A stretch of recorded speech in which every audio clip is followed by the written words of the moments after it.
ام المومنین سیدہ عائشہ رضی اللہ عنہ کا بیان ہے کہ میں نے رسول اللہ صلی اللہ علیہ وسلم سے سنا، آپ فرماتے تھے بلا شبہ مومن اپنے حسن اخلاق یعنی عمدہ عادات کی بنا پر روزے دار شب زندہ دار کا درجہ حاصل کر لیتا ہے۔ سنن ابو داود حدیث نمبر 4798۔ حضرت ابو دردہ رضی اللہ عنہ بیان کرتے ہیں نبی صلی اللہ علیہ وسلم نے فرمایا میزان میں حسن خلق سے بڑھ کر اور کوئی چیز بھاری نہیں ہوگی۔ ابو ولید طیالسی کہتے ہیں قاسم بن ابی برزہ کی سند میں تصریح ہے کہ میں نے عطا کے خارانی سے سنا ہے۔ حضرت ابو دردہ رضی اللہ تعالیٰ عنہ بیان کرتے ہیں نبی صلی اللہ علیہ وسلم نے فرمایا میزان میں حسن خلق سے بڑھ کر اور کوئی چیز بھاری نہیں ہوگی۔ ابو ولید طیالسی کہتے ہیں قاسم بن ابی برزہ کی سند میں تصریح ہے کہ میں نے عطا کی خارانی سے سنا ہے۔ امام ابو داود رحمہ اللہ فرماتے ہیں کہ یہ عطا بن یعقوب ہیں اور ابراہیم بن نافع کے ماموں ہیں۔ ان کی نسبت کیخارانی اور کوخورانی دونوں طرح بیان کی جاتی ہے۔ سنن ابو داود حدیث نمبر 4799۔ سیدنا ابو امامہ رضی اللہ عنہ بیان کرتے ہیں رسول اللہ صلی اللہ علیہ وسلم نے فرمایا میں ذمہ دار ہوں ایک محل کا جنت کی ایک جانب میں اس شخص کے لیے جو جھگڑا چھوڑ دے اگرچہ حق پر ہو، اور ایک محل کا جنت کے درمیان میں اس شخص کے لیے جو جھوٹ چھوڑ دے اگرچہ مزاحی میں ہو، اور جنت کی اعلیٰ منازل میں ایک محل کا اس شخص کے لیے جو اپنے اخلاق کو عمدہ بنا لے۔ سنن ابو داود حدیث نمبر 4800۔ حضرت حارثہ بن وہب رضی اللہ عنہ سے روایت ہے رسول اللہ صلی اللہ علیہ وسلم نے فرمایا ترشرو بد مزاج جنت میں داخل نہیں ہوگا اور نہ تکبر سے چلنے والا، اور جواز کا مفہوم ہے سخت مزاج بد خلق۔ سنن ابو داود حدیث نمبر 4801۔ حضرت انس رضی اللہ عنہ کا بیان ہے کہ رسول اللہ صلی اللہ علیہ وسلم کی اونٹنی اسبا ہمیشہ سب سے آگے رہتی تھی، کوئی اس سے آگے نہ بڑھتا تھا۔ ایک بدوی اپنے ایک جوان اونٹ پر آیا اور اس اونٹنی سے مقابلہ کیا اور اس سے آگے بڑھ گیا۔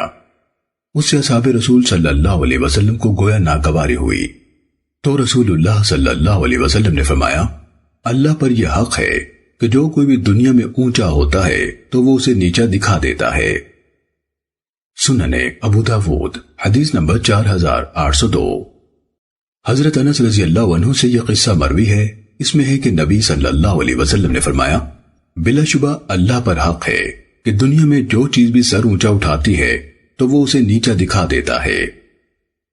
سنن ابو داود حدیث نمبر 4803۔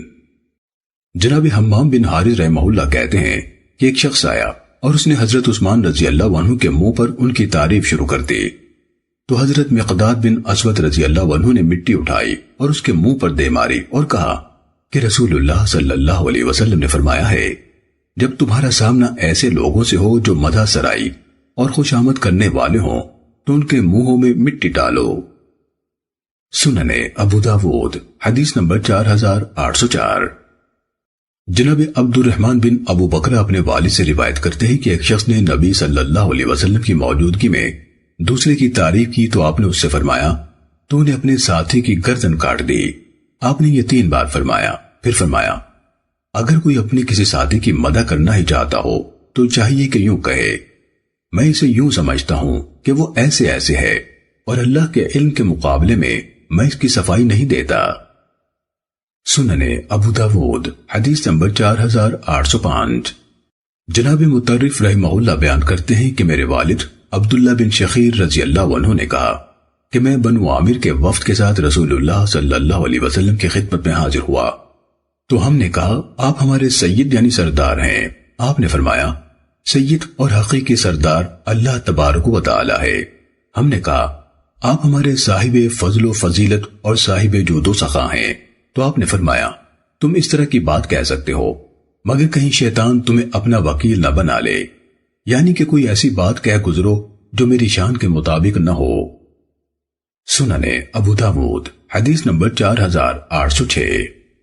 حضرت عبداللہ بن مغفل رضی اللہ تعالیٰ عنہ سے روایت ہے رسول اللہ صلی اللہ علیہ وسلم نے فرمایا اللہ عز و جل رفق اور نرمی سے موصوف ہے، اسے نرمی اور نرم خوئی پسند ہے، وہ اس پر وہ کچھ عنایت فرماتا ہے جو ترشی اور کرختگی پر نہیں دیتا۔ سنن ابو داود حدیث نمبر 4807۔ جناب مقدام بن شریح اپنے والد سے روایت کرتے ہیں، انہوں نے کہا کہ میں نے ام المومنین سیدہ عائشہ رضی اللہ تعالیٰ عنہ سے پوچھا کہ جنگل میں جانا کیسا ہے، تو انہوں نے کہا کہ رسول اللہ صلی اللہ علیہ وسلم ان ٹیلوں کی طرف نکل جایا کرتے تھے۔ آپ نے ایک بار ارادہ کیا کہ جنگل میں جائیں تو آپ نے میرے پاس صدقے کی اونٹنیوں میں سے ایک اونٹنی بھیجی جس پر ابھی سواری نہیں ہوئی تھی۔ آپ صلی اللہ علیہ وسلم نے فرمایا، عائشہ نرمی اختیار کیا کرو، بلا شبہ نرمی جس چیز میں بھی ہو وہ اسے مزین اور خوبصورت بنا دیتی ہے، اور جس چیز سے نکال لی جائے اسے بدصورت اور بھدا بنا دیتی ہے۔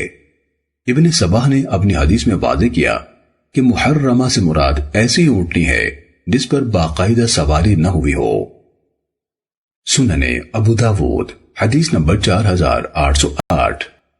حضرت جری بن عبداللہ رضی اللہ عنہ سے روایت ہے، رسول اللہ صلی اللہ علیہ وسلم نے فرمایا، جو شخص نرم خوئی سے محروم ہوا وہ سب بھلائیوں سے محروم ہوا۔ سنن ابو داود حدیث نمبر 4809۔ حضرت